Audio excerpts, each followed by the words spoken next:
Welcome to this explainer. Today we're breaking down the absolute cinematic and commercial juggernaut that is The Devil Wears Prada 2.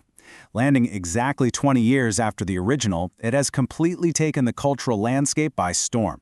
Let's figure out exactly how they pulled off this massive return. There's this critical quote floating around that I think just hits the nail on the head. It calls it the sequel nobody needed but everybody wanted. And that really shows how a legacy sequel managed to avoid just coasting on cheap nostalgia. Instead, it arrived with absolute, undeniable purpose. It dressed that nostalgia up and sent it down the runway with something real to say. So, here's our agenda for today. We're covering 1. A wicked return. 2. The new power dynamics. 3. Dressing the drama. 4. A massive marketing machine.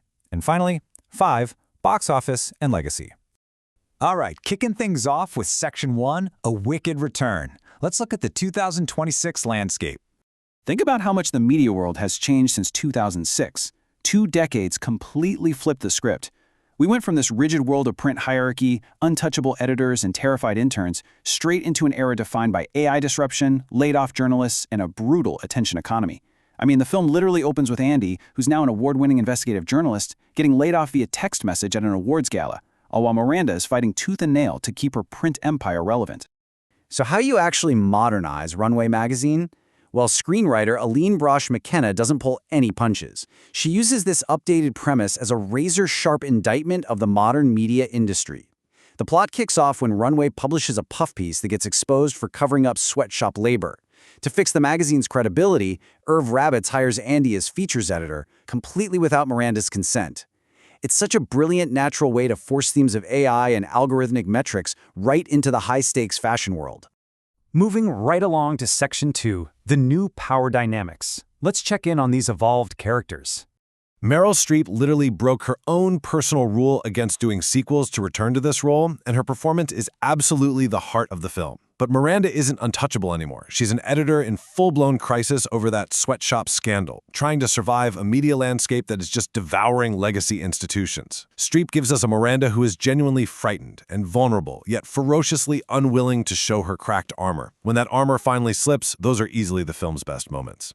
Then there's Anne Hathaway, carrying the emotional weight of the story as Andy Sachs.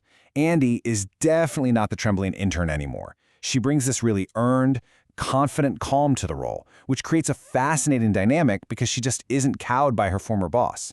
When she gets hired right over Miranda's head, the tension is palpable. It's a totally different vibe from what we saw in the original film. And we absolutely have to talk about Emily Blunt and Stanley Tucci. Emily Blunt is a total revelation here. Emily Charlton is now a powerful senior executive at Dior and a fierce rival for Runway's ad revenue. She has real power and real stakes. And balancing out Emily's new ruthlessness is Stanley Tucci's Nigel. He's still the franchise's warm moral compass, and he conveys 2 whole decades of accumulated depth without ever overplaying it. There's a fantastic description of this new dynamic. It's a beautifully calibrated power struggle. Shifting hierarchies force Andy and Miranda, and Emily too, honestly, to find an uneasy new equilibrium.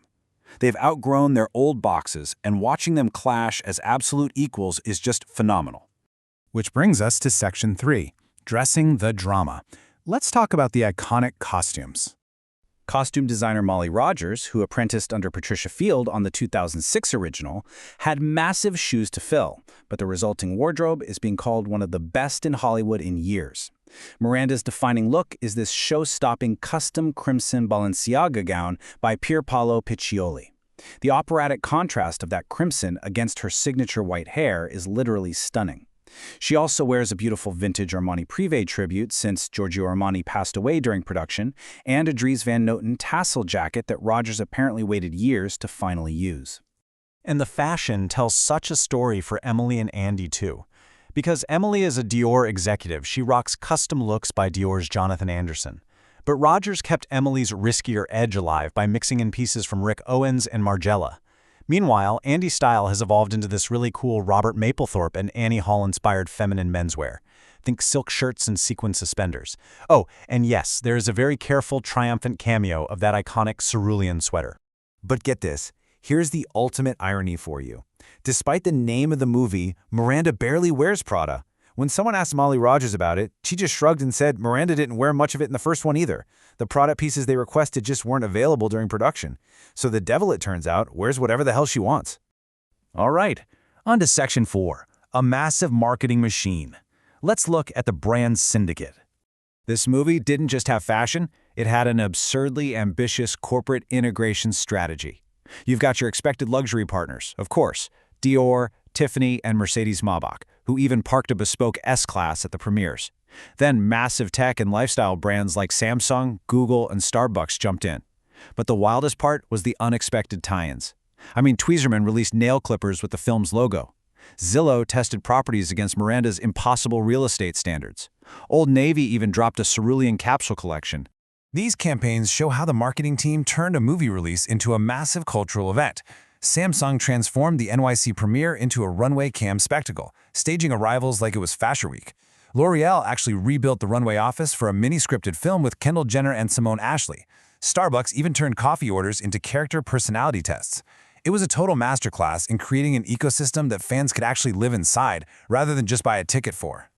Finally, Section 5, Box Office and Legacy. Time for the numbers. So, what's the verdict? Did all this storytelling, haute couture, and relentless marketing actually pay off? Oh, absolutely. The numbers speak for themselves. The 2026 sequel completely shattered the original's opening weekend, debuting with a massive $76.7 million domestically, which totally dwarfs the $27.5 million from 2006. And that momentum didn't stop at the border. $254 million. That staggering number is the worldwide box office total. Considering the film's pretty hefty $100 million budget, pulling in over $250 million makes this a huge financial win for the studio. The critics were fully on board too, giving it a really solid 78% certified fresh rating on Rotten Tomatoes. It proved that reviewers actually respected the modernized themes. They saw that the film used its flashy, fashion-forward premise to say something really substantial about the state of media today. But the audience, they loved it even more.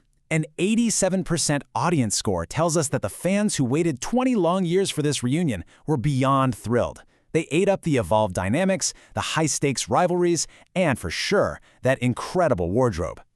And here is a mind-blowing fact to put all this into perspective. That $76.7 million debut wasn't just huge for the franchise. It actually became the highest domestic opening weekend of Meryl Streep's entire legendary career, surpassing Mamma Mia, Here We Go Again. It's just a profound testament to the staying power of Meryl Streep and the absolute cultural grip of Miranda Priestly. The fashion and media worlds have basically been turned upside down over the last 20 years. But as we've seen throughout this explainer, some icons simply refuse to fade.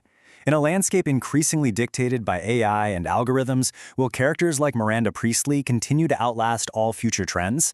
It's a fascinating question to ponder. Thanks for joining me to unpack the legacy, the style, and the incredible return of The Devil Wears Prada.